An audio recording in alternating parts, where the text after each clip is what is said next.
দর্শক, আমি ডাক্তার জিল্লুর কামাল, মানসিক রোগ বিশেষজ্ঞ।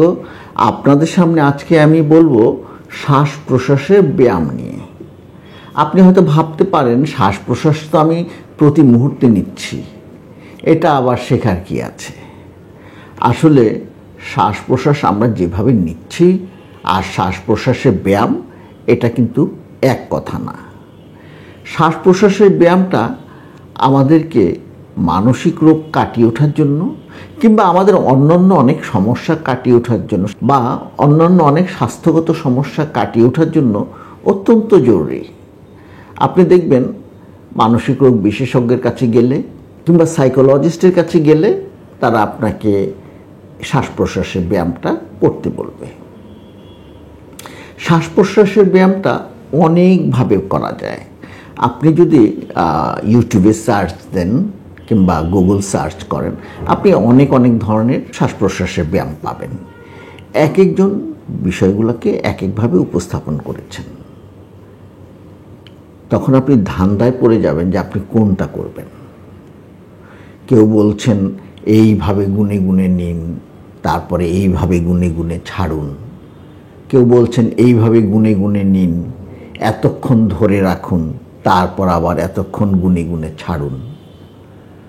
কেউ বলছেন শুয়ে শুয়ে করুন, কেউ বলছেন আপনি বসে অথবা দাঁড়িয়েও করতে পারেন।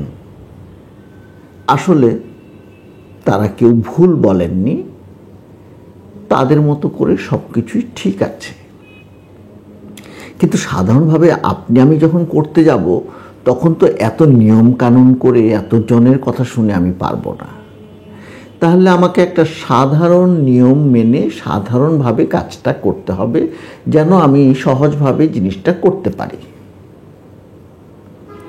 আজকে আমি আপনার সাথে আলোচনা করব একদম সহজ পদ্ধতিতে আপনি কিভাবে এটা করতে পারেন।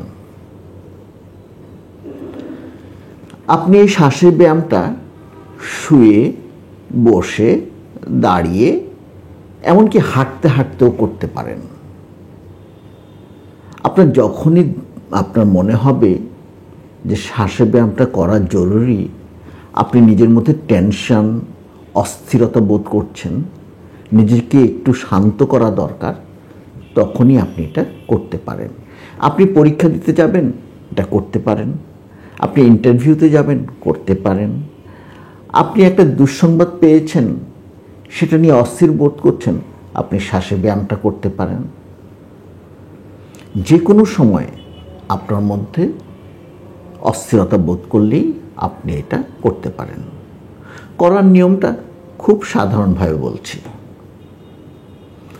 আপনি যতটা পারেন আপনার মুখের মাংসপেশি, কাঁধের মাংসপেশি, ঘাড়ের মাংসপেশি শিথিল রাখুন। না রাখতে পারলেও কোনো সমস্যা নেই, শিথিল হয়ে যাবে।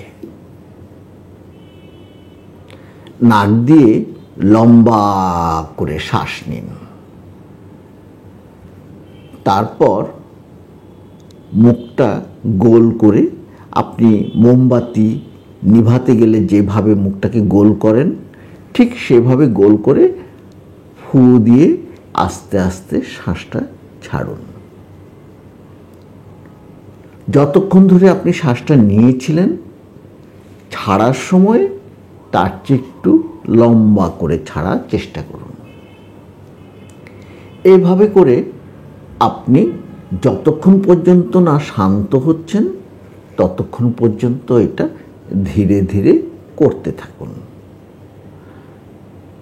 আপনি ভাবতে পারেন যে আমি যদি রাস্তা দিয়ে যাই এবং রাস্তা দিয়ে হাঁটার সময় এটা করি, মুখটা গোল করে এভাবে মোমবাতি নিভাতে থাকি, তাহলে লোকজন আমাকে কি বলবে? এটাও একটা কথা। তাহলে আপনি এটাকে আরেকটু মডিফাই করে নিতে পারেন। আপনি নাক দিয়েই শ্বাস নিলেন এবং নাক দিয়েই ছাড়লেন। আমাদের মুদ্রা কথা যেটা, সেটা হচ্ছে আমাদের শ্বাসের উপর নিজের একটা নিয়ন্ত্রণ নিয়ে আসা। এবং এই নিয়ন্ত্রণ মানে হচ্ছে শ্বাসটাকে ধীরে ধীরে নেয়া এবং ধীরে ধীরে ছাড়া, ততক্ষণ পর্যন্ত আপনি যতক্ষণ পর্যন্ত সুস্থির বোধ না করছেন। সাধারণত 5-10 মিনিটই অভ্যাসের মধ্যে দিয়ে এটা হওয়া সম্ভব।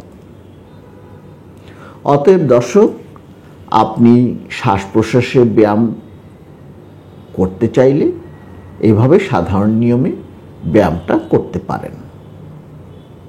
আজকে আপনাদের সামনে খুব ছোট্ট করে এই শ্বাস প্রশ্বাসের ব্যায়ামটা নিয়ে কথা বললাম।